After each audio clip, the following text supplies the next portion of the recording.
JD நேயர்களுக்கு அன்பு வணக்கம். நம்மோடு பத்திரிகையாளர் திரு சுபேர் இணைந்திருக்கிறார். வாருங்களோட பேசலாம். சார் வணக்கம். வணக்கம். துணை குடியரசுத் தலைவர் வேட்பாளராக பாஜக கூட்டணி தரப்பிலிருந்து சிபி ராதாகிருஷ்ணன் அவர்கள் தேர்ந்தெடுக்கப்பட்டார். அதற்கு பிறகு ராஜ்நாத் சிங் அவர்கள் எல்லா தலைவர்களுக்கும் கால் பண்ணி இந்த மாதிரி ஒருமித்த ஆதரவு கொடுங்க, அவர் அப்படியே தேர்ந்தெடுத்துரும் அப்படின்னு சொன்னார். ஆனா இந்தியா கூட்டணி சார்பில் இன்றைக்கு சுதர்சன் ரெட்டி என்பவரை வேட்பாளராக நிறுத்தியிருக்கிறார்கள். எப்படி பாக்குறீங்க? துணை குடியரசுத் தலைவரை தேர்ந்தெடுப்பதற்கு பாஜகவிற்கு இண்டிபெண்டன்ட் மெஜாரிட்டி இருக்கு. லோக்சபாலையும் ராஜ்யசபாலையும் அவங்களுக்கு அடுத்து ஒரு 4-5 எம்பி ஷார்டேஜா இருக்கு, ஒரு 10 எம்பி ஷார்டேஜா இருக்கு. கொடுத்து தான் ஆதரவில் தான் இவங்க வந்து செலக்ட் பண்ணணுங்கிற அவசியம் கிடையாது. ஆனால் அவங்க தன்னிச்சையாக செயல்படலாம். இருந்தாலும் ஆதரவு அவங்க கேட்குறாங்க. ஆதரவு கேட்பதற்கு பின்னாடி ஒரு அரசியல் இருக்கு. இப்போ நேரடியாக சிபிஆரை நாங்கள் அனௌன்ஸ் பண்ணிட்டோம். தமிழ்நாட்டை சேர்ந்த சிபி ராதாகிருஷ்ணனை துணை குடியரசுத் தலைவராக கொண்டு வந்து வைக்கிறோம். திமுக ஆதரவு கொடுன்னு கேட்குறாங்க. இப்போ திமுக ஆதரவு கொடுத்தாட்டும் கொடுக்காட்டியும் அவர் ஜெயிக்கிற போறாரு. ஏன்னா அவங்க 2 அவையிலையும் மெஜாரிட்டி இருக்கிறாங்க, ஜெயிச்சிருவாங்க. திமுகவிடம் ஆதரவு கேட்பது என்பது திமுகவுக்கு ஒரு அழுத்தத்தை கொடுக்கும். அவங்க தமிழரை வந்து பார்த்தீங்களா, தமிழ்நாட்டிலிருந்து செங்கோலை கொண்டு போய் வச்சிருக்கிறோம். தமிழ்நாட்டிலிருந்து ஒருத்தரை கொண்டு போய் துணை குடியரசுத் தலைவர் ஆக்கியிருக்கிறோம். நீங்க வந்து எங்களுக்கு தமிழ்நாட்டுக்கு வந்து நீங்க தமிழ்நாட்டை சேர்ந்தவருக்கு வந்து ஆதரவு கொடுக்கணும். கொடுக்காத பட்சத்துக்கு தமிழ்நாட்டுக்குள்ள விரோதமான ஒரு கட்சி திமுக.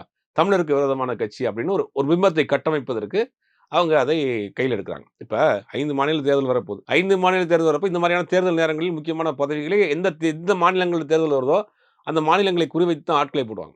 இப்ப இவர் இங்க பீகாரை இப்ப தன்கர் ஏன் இந்த இடத்த விட்டு போனாருங்கிறது இன்னைக்கு வரைக்கும் தெரியல. காலையில அவைக்கு வந்திருக்கிறார், மதியானம் சாப்பிட்டு 2 வீட்டுக்கு போனவர் ரிசைன் பண்ணிட்டாரு.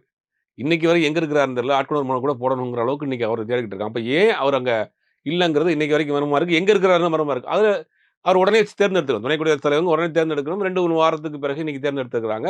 அதுவும் பார்த்தீங்கன்னா, எல்லாருடைய பேரும் எங்க அடிபட்டுச்சுன்னா, பீகாரை சேர்ந்த இன்னைக்கு இது ஆளுநராக கேரளாவினுடைய ஆளுநராக இருக்கக்கூடிய ஆரிஃப் முகமது கான தான் தேர்ந்தெடுக்க போறாங்க. ஏன்னா பீகார்ல தேர்தல் வரப்போகுது அப்படின்னு அவங்க அதை டார்கெட் பண்றாங்க. பட் அதை தாண்டி என்ன பண்றாங்கன்னா, அடுத்த வருஷம் வரக்கூடிய 5 மாநில தேர்தலை குறிவைத்து தமிழ்நாட்டை சேர்ந்த ஒருத்தரை கொண்டு வந்து வைக்கணும். தமிழ்நாட்டை அது கொங்கு பகுதியை சேர்ந்த ஒருத்தரை கொண்டு வந்து வச்சோம்னா, நமக்கு இது ஒரு தேர்தல் நேரத்தில் இது வந்து நமக்கு பயன்படும் அப்படின்னு பார்க்கணும்.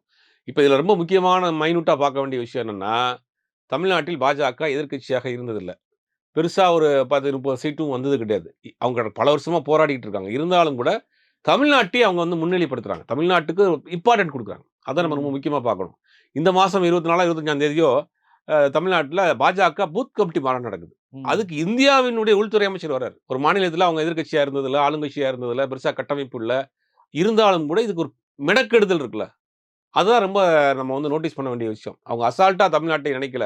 ரொம்ப தீவிரமா தமிழ்நாட்டை நினைக்க ஆரம்பிச்சிருக்காங்க. அப்ப அவருடைய முழு கவனமும் தமிழ்நாட்டுல இருக்கு. தமிழ்நாட்டில் எப்படியாவது கால் ஊண்டணும். தமிழ்நாடுங்கிறது ஒரு ஐடியாலஜிக்கலா நமக்கு வந்து ஒரு பெரிய சேலஞ்சா இருக்கு. ராகுல் காந்தி மாரியான ஆட்கள் வந்து சவால் விடுறாரு நாடாளுமன்றத்துல. என்ன சொல்றாரு? நீங்க வந்து தமிழ்நாட்டுல ஜெயிச்சு பாருங்க. தமிழ்நாட்டுல ஆட்சி அதிகாரத்த பிடிச்சு பாருங்கன்னு கேட்கிறார். அப்ப இது வந்து அவங்களுக்கு ஒரு சேலஞ்சா எடுத்துக்கிறாங்க. அப்ப 5 மாநில தேர்தல்ல அவங்களுக்கு மிக மிக முக்கியமான ஒரு மாநிலமா அவங்க தமிழ்நாட்ட பார்க்குறாங்க. தமிழ்நாட்டை குறி வைத்திருக்கிறார்கள் அப்படிங்கிறது தான் உண்மை. அப்ப அதிலேயும் குறிப்பாக அவங்க கொங்கு பகுதியில பொறுத்தவரைக்கும் வட இந்திய வாக்காளர்கள் ஓரளவுக்கு இருக்கிறாங்க. அதிமுக அந்த பகுதியில கொஞ்சம் செல்வாக்கா இருக்கு. அப்ப அத டார்கெட் பண்ணி அந்த பகுதியில இருந்து ஒருத்தர கூட்டு வந்து வச்சுட்டு, தமிழ்நாட்டுல இருந்து ஒருத்தர வந்து துணை குடியரசுத் தலைவர் ஆக்கிட்டோம். திமுக அதுக்கு சப்போர்ட் பண்ணல. திமுக அதுக்கு ஒத்துழைக்கல. ஒரு தமிழர் இதாகிறதுக்கு வந்து அவங்க விருப்பம் இல்ல.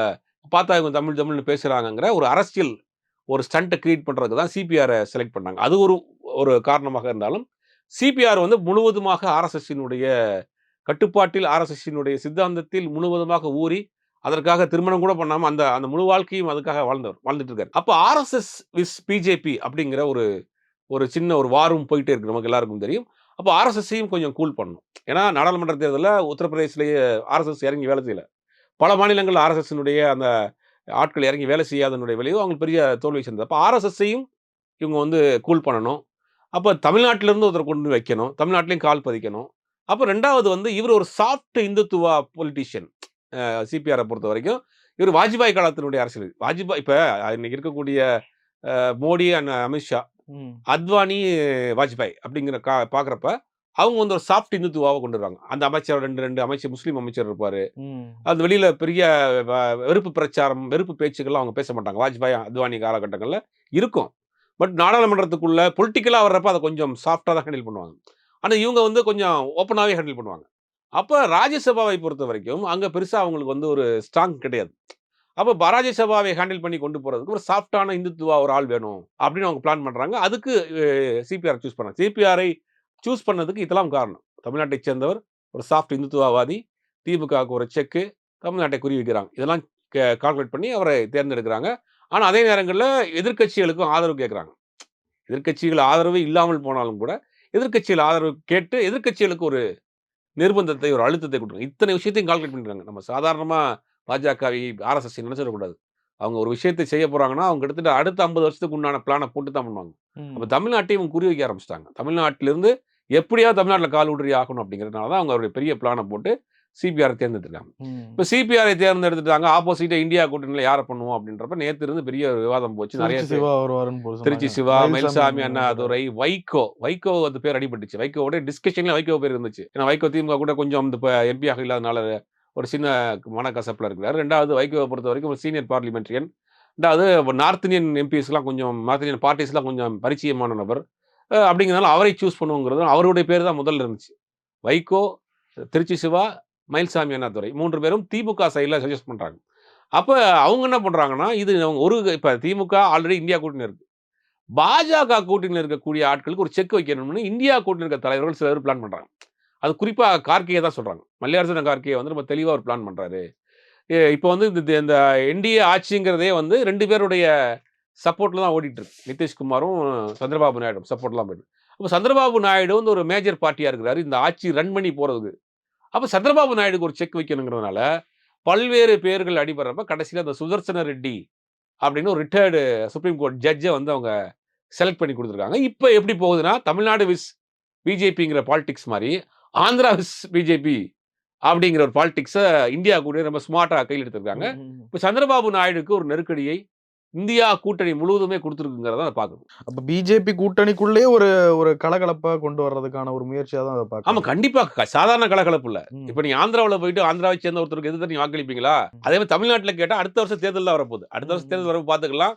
தமிழ்நாட்டிலிருந்து போகக்கூடியவர் தமிழ்நாடு கொஞ்சம் பக்குவப்பட்ட மாநிலம். இப்ப நீங்க வந்து சிபிஆர் வந்து பாஜகவை சேர்ந்தவரா? தமிழ்நாட்டை சேர்ந்தவரா? நாளைக்கு நாடாளுமன்றத்துல ஒரு விவாதம் வருது. ராஜ்யசபாவுல. ஒரு இருமொழி கொள்கை விவாதம். இவர் யாருக்கு சப்போர்ட்டா வாக்களிப்பாரு? வாக்களிக்க முடியாதுன்னு வச்சுக்கங்க. யாருக்கு சப்போர்ட்டா வந்து பேசுவார்? சரி, பேசக்கூட வேண்டாம். யாருக்கு சப்போர்ட்டாக பேசுபவர்களுக்கு ஸ்பேஸ் குடுப்பார். இவரு துணை குடியரசுத் தலைவர் தான் ராஜ்யசபாவினுடைய ஸ்பீக்கர், சபாநாயகர். இப்ப இவர் அவையை நடத்திட்டு போறாரு. இப்ப தமிழ்நாட்டைச் சேர்ந்த எம்பிகள் வந்து குரல் குடுக்குறாங்க. நாங்க வந்து இருமொழிக் கொள்கையை ஏத்துக்கிற மாட்டோம். அப்படின்னு கேட்கிறப்ப இவர் தான் அலாட் பண்ணணும். இப்ப அந்த விஷயத்திலேயே இவர் வந்து ஒரு தமிழனா நடந்துக்குருவாரா? ஒரு பாஜக நபராக நடந்துக்குருவாரா? அப்படின்னு கேள்வி இருக்குல்ல. இப்ப முர்முவ கொண்டு வந்து வச்சாங்க. ஒரு பழங்குடி இன பெண்ணை வந்து நாங்க வந்து முர்முவ கொண்டு வந்து வச்சிருக்கிறோம். பார்த்தீங்கன்னா, அவங்க அந்த மக்களுக்கு நாங்க அவ்வளோ பண்ணியிருக்கோன்றாரு. அதே பழங்குடியின மக்கள் தான் அங்க இன்னைக்கு வரைக்கும் வந்து மணிப்பூர்ல வந்து கொத்து கொத்தா செத்துக்கிட்டு இருக்காங்க. ஆனா முர்முவால என்ன பண்ண முடியும்? இப்ப இந்த பதவிகள் இருக்கு இல்லையா? ஜனாதிபதி, துணை ஜனாதிபதி பதவிகள்லாம், அது வந்து ஒரு அலங்கார பதவிகளா மாறி பல வருஷம் ஆச்சு. இன்னொரு வார்த்தை சொன்னா ரப்பர் ஸ்டாம்ப் போஸ்டிங் மாரி ஆயிப்போச்சு. ஒரு கே.ஆர். நாராயணன் மாரியான இண்டிவிஜுவலா சில முடிவுகள் எடுத்த ஜனாதிபதிகள் இருந்தாலும் கூட, அதுக்கு பிறகு வந்த ஜனாதிபதிகளா இருக்கட்டும், துணை ஜனாதிபதிகளா இருக்கட்டும், அவங்க வந்து அரசாங்கம் சொல்றதை அப்படியே கேட்கக்கூடிய நபர்களாகத்தான் மாறிவிட்டாங்க. எல்லாருமே. இன்னைக்கு இருக்கக்கூடிய பலரையும் நம்ம சொல்லலாம். ஏன் அப்துல் கலாம் அவர்களே சொல்லலாம். குஜராத்திலுடைய மிகப்பெரிய ஒரு கலவரத்திற்கு அவரால எதுவும் பதில் பேச முடியலையே! அப்ப அதெல்லாம் வந்து இன்னைக்கு அந்த பதவிங்கிறது ஒரு அலங்கார பதவி தான். அப்ப இந்த பதவியை வைத்துக்கொண்டு அந்த மாநிலத்திற்கோ, இல்ல அவர் சார்ந்த சமூகத்துக்கோ, அவர்களால் எதுவுமே செய்ய முடியாதுங்கிறது தான் உண்மை. அதுதான் கண்ணு முன்னாடி நம்ம பல வரலாறுகளை சாம்பிள் நம்ம பார்த்திருக்கோம். இப்ப ம். சிபிஆரும் போனாருன்னா, தமிழ்நாட்டுக்கு ஏதாவது செஞ்சுருவாராங்கிறது நினைக்கிறதெல்லாம் வந்து அது ஒரு கனவு கூட காங்க இல்ல முடியாது. தமிழனாக ஒரு தமிழன் வைகோ கூட பெருமை பேசியிருக்காரு. தமிழராக வர்றது ஒருத்தர் பெருமை அப்படின்னு. அப்படின்னா தமிழ்நாட்டுல இருந்து ஒரு ரெப்ரசன்டேஷன் கிடைக்குது அப்படின்றப்ப, அத நம்ம ஆதரிக்காம போக்கூடாதுல்ல. தமிழ்நாட்டிலிருந்து ரெப்ரசன்டேட்டிவ் கிடைக்கிறாங்கிறத ஆதரிக்கலாம். பட் அதனால என்ன பயன்? தமிழ்நாட்டுக்கு என்ன பயன்? தமிழ்நாட்டுக்கு ஒரு தீங்கு கிடைக்கிறப்ப அவரால் குரல் கொடுக்க முடியுமா? அதனால என்ன பயன் இருக்கு? தமிழ்நாட்டுல ஒரு ரூ. 5000 கோடி இன்னைக்கு வர வேண்டியது இருக்கு கல்வி நிதி. இவர் பேசி வாங்கி குடுத்துருவாரா? எய்ம்ஸ் வந்திருக்கு. எய்ம்ஸ் வந்து இன்னும் கட்ட முடியாம கிடக்கு 10 வருஷமா. அது வாங்கி குடுத்துருவாரா? இல்ல ஜிஎஸ்டி பணம் வராம இருக்கு. அத அவர் பேசி வாங்கி குடுத்துருவாரா? தமிழ்நாட்டுக்கு என்ன பயன்? தமிழ்நாட்டுல ஒரு ஒரு குடும்பத்துல ஒரு குழந்தை இருக்கு. அந்த குடும்பத்துல வந்து அந்த குழந்தை எந்த பிரயோஜனமே இல்லாம ஒரு குழந்தை இருக்குன்னா, அந்த குடும்பத்துல பிறந்த அந்த குழந்தைக்கு என்ன பிரயோஜனம்? அப்பா, அம்மா கடைசி காலத்துல காப்பாத்தணும். குடும்பத்துல இருக்கவங்கள காப்பாத்தணும்னா, அந்த குடும்பத்துல பிறந்ததுக்கு ஒரு பிரயோஜனமா இருக்கும். அது பாட்டுக்கு பெத்தோம், வளர்ந்தோம், அது பாட்டுக்கு ஏதோ தெரிஞ்சுச்சுன்னா, அ தமிழ்நாட்டிலிருந்து ஒருத்தர் போறாருன்னா, தமிழ்நாட்டுக்கு என்ன நன்மை? என்ன செய்ய போறாரு? என்ன செஞ்சிட முடியும்? ஒண்ணும் கிடையாது. அப்ப நம்ம பெருமைப்பட்டுக்கலாம். நம்ம தமிழ்நாட்டை சேர்ந்தவர், தமிழ் இனத்தை சேர்ந்தவர் ஒருத்தர் அந்த உயரிய பதவியில இருக்கிறாருன்னு, நிலாவ பார்த்து கீழ இருந்து சந்தோஷப்படுற மாரி சந்தோஷப்பட்டுக்கலாமே ஒழிய, அதனால எந்த பயனுமே தமிழ்நாட்டுக்கு வந்துராது. இப்ப சிபிஆர் அவர்களுடைய வெற்றி உறுதி. எதுக்கு தேவையில்லாம காலவரையம் தானே அந்த எதிர்க்கட்சிகளுடைய வேட்பாளரா? ஆமா. எதிர்க்கட்சிகள் வேட்பாளர் வந்து நீங்க அந்த ஒற்றுமையை காமிக்கணும்ல. இன்னைக்கு கிட்டத்தட்ட 25 கட்சிகள் இன்னைக்கு வந்து அந்த கூட்டணியில இருக்காங்க. இந்தியா கூட்டணியில. அத்தனை பேரும் சேர்ந்து தான் தீர்மானம் எடுத்திருக்காங்க. இப்ப இந்தியா கூட்டணியை பாஜக வலுப்படுத்தி இருக்கிறத நான் பார்க்கிறேன். என்டிஏ வலுப்படுத்தியிருக்கு. ம். அவங்க அங்க ஒண்ணு, இங்க ஒண்ணுமாக இந்த விஷயத்த ஒத்த புள்ளியில நிக்கிறாங்கல்ல. கிட்டத்தட்ட ஒரு 180, 200 எம்பிக்கு மேல ஓட்டு போட போறாங்க. ராஜ்யசபாவும் சேர்த்தா கிட்டத்தட்ட 250 டூ 300 எம்பி வரும். இப்ப 300 எம்பிகள் வந்து ஒரு எதிர்ப்புங்கிறதே ஒரு பெரிய ரெக்கார்ட் இல்ல. அதை வந்து நீங்க அதிகாரப்பூர்வமா ரெக்கார்ட் பண்ணலாம். அப்ப எதிர்க்கட்சிகளை இந்த விஷயம் ஒன்று சேர்த்திருக்குது. அப்படிங்கிறதையும் பார்க்கணும். எதிர்க்கட்சியில ஒன்று சேர்த்திருக்குது. எதிர்க்கட்சியினுடைய பலத்தை காமிக்கிறாங்க. 2வது சந்திரபாபு நாயுடுவுக்கு ஒரு செக் அப்படிங்கிறது தான் இவங்க இந்த கேண்டிடேட்ட செலக்ட் பண்ணது. பார்த்தீங்கன்னா, அதே தென் மாநிலங்களை சேர்ந்த, அதே ஆந்திராவை சேர்ந்த ஒரு நபரையே இவங்க சூஸ் பண்ணியிருக்காங்கங்கிறது ஒரு பிரில்லியன்ட்டான சாய்ஸா தான் நான் பார்க்குறேன். இப்ப திமுக கூட்டணி எப்படி வாக்களிக்கும்னு நினைக்கிறீங்க? தமிழர்களுக்கு தமிழராக ஒருத்தர் நிக்கிறாரு அப்படின்னு வாக்களிக்கணும் அப்படின்னு சொல்லிட்டு, அந்த ஒரு பெருந்தன்மை ஸ்டாலினுக்கு இருக்கும்னு நயினார் நாகேந்திரன் சொல்றாரு. ஒருவேளை சிபி ராதாகிருஷ்ணனை ஆதரிக்காமல் போனால் திமுக கூட்டணிக்கு ஒரு கரும்புள்ளியா இல்ல இருக்காதா? எந்த கரும்புள்ளியும் கிடையாது. ஏன்னா, சிபி ராதாகிருஷ்ணன் எம்பியாக இருந்து என்ன பெருசா செஞ்சிருக்காரு? காயர்போர்டு சேர்மனா இருந்து என்ன செஞ்சிருக்காரு? இன்னைக்கு இது மேல துணை குடியரசுத் தலைவராகி என்ன செஞ்சிட இல்ல போறாரு? ஒரு தமிழனுக்கு எதிராக நின்று இருக்கிறது திமுக அப்படின்ற ஒரு ரைட். பிரச்சாரம் பரப்பும். இதைத்தான் அந்த பிரச்சாரத்திற்கு மட்டும் தான் பயன்படும். அந்த பிரச்சாரத்திற்கு மட்டும் தான் பயன்படும். அதனால களத்தில் என்ன இருக்கு? நீங்க ஒரு சாமானிய ஒரு குடிமகன வந்து நீங்க வந்து ஒரு அதிகாரமிக்க ஒரு பதவியில வச்சிருப்பீங்க. எல்முருகனே போயிருக்கிறாரு தமிழ்நாட்டுல இருந்து. என்ன தமிழ்நாட்டுல இருந்து தேர்ந்தெடுக்கல அவரு. வேற மாநிலம் இருந்து தேர்ந்தெடுத்து நீங்க அமைச்சரா இருக்கிறாரு. தமிழ்நாட்டுக்கு ஒரு அமைச்சராக என்னென்ன ஸ்கீம கொண்டு வந்திருக்கிறாரு?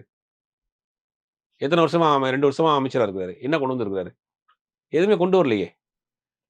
அப்போ அவருக்கு தமிழ்நாட்டில் பிறந்ததுக்காக வேணா நம்ம பெருமைப்பட்டுக்கலாம். அதுக்கு ஓட்லாம் போட முடியாது. பிரயோஜனமான நாட்கள். இப்ப தமிழ்நாட்டு ஒரு பிரச்சனைக்கு இந்தியா கூட்டணிக்கு நம்ம வாக்களிக்கிற பொழுது, இந்தியா கூட்டணி நமக்காக குரல் கொடுக்கும். தமிழ்நாட்டுல இருமொழிக் கொள்கை கருத்து நம்ம போராடுறோம்னா, இந்தியா கூட்டணியில இருக்கக்கூடிய 25 கட்சிகள் நமக்காக சேர்ந்து குரல் கொடுக்கும். அப்ப அத பார்க்கணுமா? இவர் ஒருத்தருக்கு பார்க்கணுமா? ம். தமிழ்நாட்டின் உரிமைகள் பறிபோகுது ஒரு முக்கியமான விஷயம். ஒரே நாடு ஒரே தேர்தல் நமக்கு வேணாங்கிறோம். தமிழ்நாட்டில் இருக்கக்கூடிய பெரும்பாலான கட்சிகளோட நிலைப்பாடு ஒரே நாடு ஒரே தேர்தல் வேணாம். ஒரே நாடு ஒரே தேர்தல் வேணாங்கிற திமுக அங்க வந்து ஒரு ஒரு கோஷமா எழுப்புறப்ப, ஒரு கோரிக்கையா வைக்கிறப்ப, நமக்கு பின்னாடி இந்தியா கூட்டணியே திரண்டு நிக்கும். ஒரு ஆப்போசிட்ல ஸ்ட்ராங் ஆப்போசிஷன் பார்ட்டி இருக்கு. அதுல நிக்கணுமா? இல்ல இவர் ஒருத்தருக்கு நிக்கணுமா? பிராக்டிகலா யோசிக்கணும்ல அப்ப. அப்புறம் பிரச்சனையின் அடிப்படையில் நமக்கு பின்னாடி யார் நிக்கிறா? அப்ப அந்த கூட்டணி வலுவா இருக்கு. இந்தியா கூட்டணி வலுவா இருக்கு. இந்தியா கூட்டணியில பல கட்சிகள் இருக்கு. நாடாளுமன்றத்தில உள்ளேயும் சரி, வெளியிலயும் சரி, சட்ட ரீதியானாலும் சரி, நமக்கு ஏதாவது பிரச்சனை வருவதற்கு அவங்க சேர்ந்து நிக்கிறாங்க. அப்ப ம். அந்த பக்கம் நிப்பது தானே சரியா இருக்கும். ஒரு தமிழருங்கிறதுக்காக இவருக்கு ஓட்டு போட்டா, இவரால நமக்கு என்ன பயன்? தமிழ்நாட்டுக்கு என்ன பயன்? தமிழ்நாட்டுக்கு என்ன பிரயோஜனம்? நமக்கு ஒரு பிரச்சனை வரப்ப எல்லாம் சேர்ந்து நிக்கிறாங்க. தமிழ்நாட்டுக்கு நிதி வேணுங்கிறதுல இந்தியா கூட்டணியில் இருக்கக்கூடிய எல்லா கட்சிகளும் தொடர்ந்து பேசுறாங்க. தமிழ்நாட்டை புறக்கணிக்கிறன்னு எல்லா கட்சியும் பேசுறாங்க. அப்ப நமக்கு பிரச்சனையின் அடிப்படையில் நமக்கு யார் கூட இருக்கிறா? சொந்தமா, நண்பனா யார் கூட நிக்கிறான்னு பார்க்கணும். நண்பன் தான் ம். கூட நிக்கிறான். ம். நண்பன் பக்கம் தான் நம்ம நிக்கணும். ம். இந்த விஷயத்த அப்படித்தான் நம்ம பிரில்லியன்ட்டா அணுகணும். ஆனா, பாஜக இது அரசியல்படுத்தும். அரசியலுக்கு பயன்படுத்துவாங்க. தேர்தல் நேரத்தில் இத வந்து கண்டிப்பாக திமுக வந்து தமிழருக்கு விரோதமான ஒரு கட்சி. பார்த்தீங்கன்னா, தமிழருக்கு அவங்க எதிரா வாக்களிச்சிருக்காங்கிற ஒரு கட்டமைப்பை உருவாக்குறதுக்கு திமுகவுக்கு ஒரு நெருக்கடி குடுப்பதற்கு தான் சிபிஆரை தேர்ந்தெடுத்திருக்காங்க. இப்ப 2 தமிழ்நாட்டை சார்ந்த 2 ஆளுநர்களின் பதவிகள் காலியாகிவிட்டன. இல கணேசன் இறந்துட்டாரு. இப்ப சிபி ராதாகிருஷ்ணனும் எப்படியும் துணை குடியரசுத் தலைவர் ஆயிருவாரு. ஹெச் ராஜாவுக்கு ஒரு போஸ்டிங் வர வாய்ப்பு இருக்கிறதா இல்ல சொல்றாங்க. அவருக்கு வாய்ப்பு இருக்கு. ரொம்ப நாளா அவரும் பாவம் அங்கே தான் இருக்கிறாரு. தொடர்ந்து பேசிட்டு இருக்கிறாரு. சீனியர் லீடரா இருக்காரு. அவருக்கு எப்பயோ குடுத்திருக்க வேண்டிய பதவி தான். அவர் பேரு அடிபடுது. ஹெச் ராஜாவுக்கு ஏதாவது மகாராஷ்டிரா ஆளுநரே போடுறதுக்கு வாய்ப்பு இருக்கு. ம். அப்படிங்கிற மாரி சொல்றாங்க. ஆனா அவரை பொறுத்தவரைக்கும் தேர்தல் நேரத்தில எனக்கு பெர்சனலா நான் கெஸ் பண்ற வரைக்கும் தேர்தலுக்கு அவர் பயன்படுவார். கொஞ்சம் கொஞ்சம் பரபரப்பான தேர்தலுக்கு அவர் பயன்படுறதால இருந்தா ஓட்டு நெறைய வருமா? வரும்னு அவங்க நினைக்கிறாங்க. அவங்க நினைக்கிறாங்க. ம். இல்லன்னா அவர் வந்து எப்பயும் இதாகி இருப்பாங்களே. அவரை வந்து இங்க எல்கணேசன் எல்ஜிக்கு குடுத்ததுக்கு பதிலா இவர் குடுத்துருக்கலாமே. இல்லாட்டி இவருக்கு ஏதாவது ஒரு போஸ்டிங் குடுத்துருக்கலாமே. ரயில்வே போர்டு ஏதோ மெம்பரோ, சேர்மனா இருந்தாரு. மத்தபடி பெரிய போஸ்டிங் எதுவும் இல்ல. அப்ப தமிழ்நாட்டிலே அந்த அவங்களுடைய சித்தாந்தங்களை தொடர்ந்து ஒரு ட்ராக்ல அவர் பேசிக்கிட்டே இருக்கட்டும். அது என்னைக்கோ ஒரு நாளைக்கு பலிக்கட்டும் அப்படிங்கிறதுக்காக அவர இங்க வச்சிருக்காங்க. தேர்தல் நேரத்தில அவருக்கு பதவிய குடுத்து அங்க கொண்டு போய் உட்கார வச்சு அவர முடைக்கிற மாட்டாங்கன்னு நெனைக்கிறேன். நிச்சயமா சார். நிறைய விஷயங்கள பகிர்ந்தபடியே நன்றி சார்.